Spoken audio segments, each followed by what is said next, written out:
हमारा जो मुद्दा है वो बिग बॉस नहीं है। आज हमारा मुद्दा है क्रिमिनल रजत दलाल। एक बार जब आपने किसी आदमी के हाथों में कानून सौंप ही दिया तो आप डिसाइड नहीं कर सकते कि वो आदमी करेगा क्या कानून के साथ। बस रजत दलाल ही डिसाइड कर सकता है। पापा रजत दलाल लिखा है उसके आईडी पे। पापा रजत क्या मेरा आदमी इस तरह से बोलते, शर्म नहीं आती उसको? उसने यहाँ पे अवनी भवन पे उतारने के बाद मेरे को रिक्वेस्ट करवाई कि आप हाथ जोड़ो। मेरा वीडियो उतारा उसने, मैंने हाथ जोड़ रही थी कि मेरे बेटे को छोड़ दो, मेरे बेटे को छोड़ दो। 10 उठक बैठक पब्लिक बीच में करा, इसका क्या राइट है?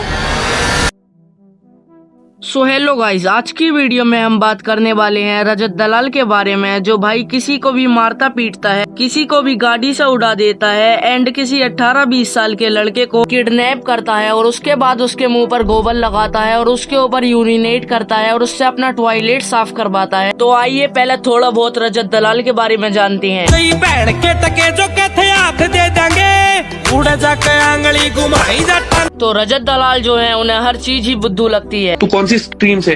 कॉमर्स, साइंस स्ट्रीम से?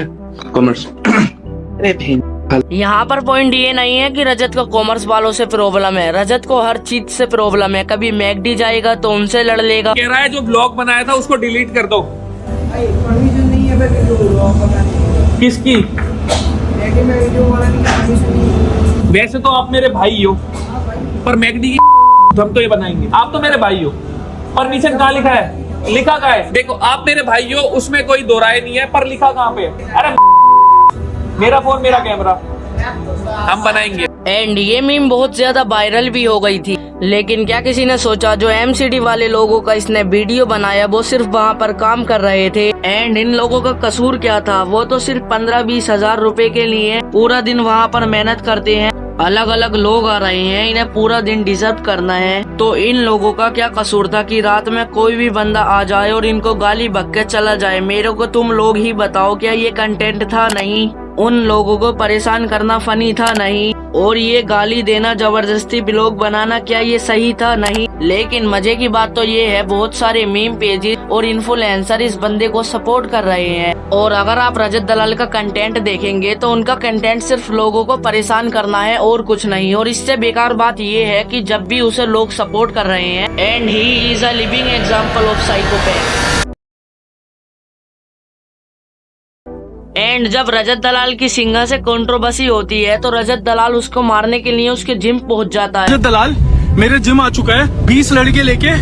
ये पीछे गाड़ी फोड़ दी और पीछे वो आ रहे मारने मेरे को अकेले। मतलब तुम लोग कब तक सपोर्ट करोगे? अब तुम लोग खुद समझो कि जो ऑनलाइन कंट्रोवर्सी चल रही है तो मैं उसको 20-25 लोंडो को लेके एक पर्सन को मारूं, उसकी कार के शीशे फोड़ दूं, जब भी ऑडियंस को ये लगेगा कि भाई ये तो रजत दलाल का कंटेंट है और भाई बहुत मजा आ रहा है भाई मुझे इसे देखने में। पहला इंसिडेंट ये है कि सिंघा के पीछे 20 लड़कों को लेके जाना, उसकी पर्सनल प्रॉपर्टी को डैमेज करना, उसे डेथ थ्रेट्स देना। सेकंड इंसिडेंट ये है कि किसी 17 साल के लड़के को उसके घर से उठाना, उसको हैरिस करना। एक साधारण सी रील बनाई थी उस बच्चे ने, उसमें माइटी राजी बोल के रजत दलाल को उसने ट्रोल कर दिया। लेकिन उसके बाद रजत दलाल उसको इंस्टाग्राम पे कॉल करता है कि भाई ज्यादा कुछ नहीं करेंगे, बस एक सिंपल सी वीडियो बनाएंगे। ये बोल के उसको उसके घर से उठाते हैं और फिर उससे बाथरूम साफ करवाते हैं, उसके मुंह पे गोबर लगाते हैं, उसके ऊपर यूरिनेट करते हैं और बोलते हैं कि रजत दलाल मेरे पापा है और मस्ती में मैंने अपनी माँ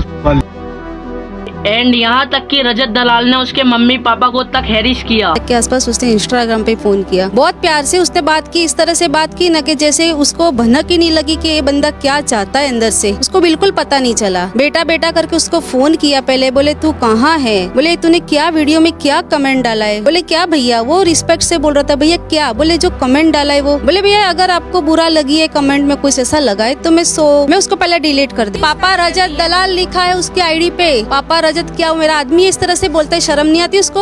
एंड तीसरा इंसिडेंट, रजत दलाल एक जने को और पीटते हैं हेलमेट से, भाई उसको बहुत गंदा मारते हैं। भाई उस वीडियो को मैं यूट्यूब पे लगा भी नहीं सकता वरना मेरा वीडियो उड़ जाएगा। एंड फिर उसके बाद रजत दलाल बोलते हैं कि भाई ये मेरा पास्ट था, मैं बिल्कुल सुधर गया हूँ। लेकिन फिर उसके बाद और उसी के बाद रजत दलाल एक कार लेने जाता है जिसका वो ट्रायल करता है और वो वीडियो आपने देखी भी होगी। चलो कोई बात नहीं, जिसने नहीं देखी उसको मैं दिखा देता हूँ।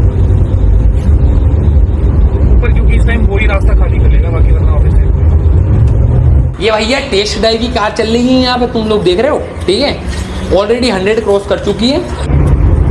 प्रॉपर्टी आपकी है भी नहीं, प्रॉपर्टी भाई शोरूम वालों की है, एक लड़की बिठा रखी शोरूम वालों ने, उसकी जो गेंद फट गई है। कोई बात नहीं।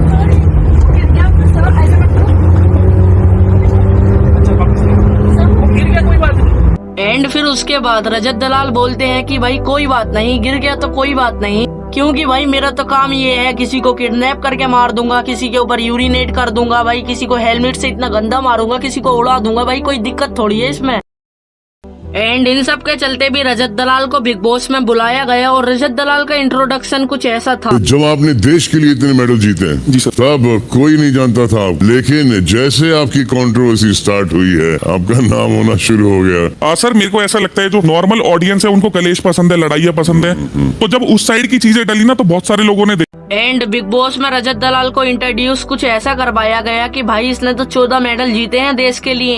एंड ये रजत दलाल जो है भाई, इसको सब लोग फिटनेस इन्फ्लुएंसर के नाम से जानते हैं भाई, सब लोगों को पता है कि भाई ये फिटनेस इन्फ्लुएंसर है। एंड इसको कोई बंदा टेलीविजन पे पहली बार देखेगा तो भाई सोचेगा कि भाई ये तो देश के लिए 14 मेडल लाया है, उसके लिए भाई ये आइडल है।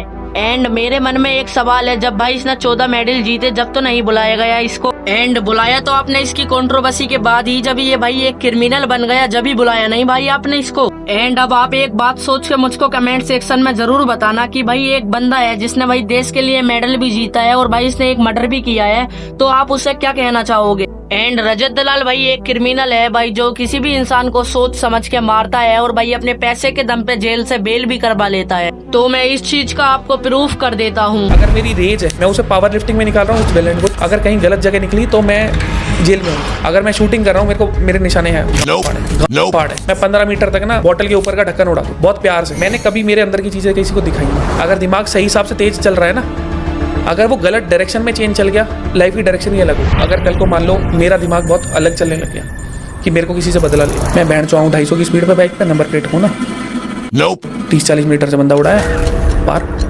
ढूंढते रहो कौन। एंड भाई किसी को मारना, किसी को भाई कार से उड़ा देना, किसी बंदे को किडनैप करके उसके ऊपर गोबन लगाना, उसके ऊपर यूरिनेट करना, भाई ये कोई कंट्रोवर्सी नहीं है बल्कि एक क्राइम है।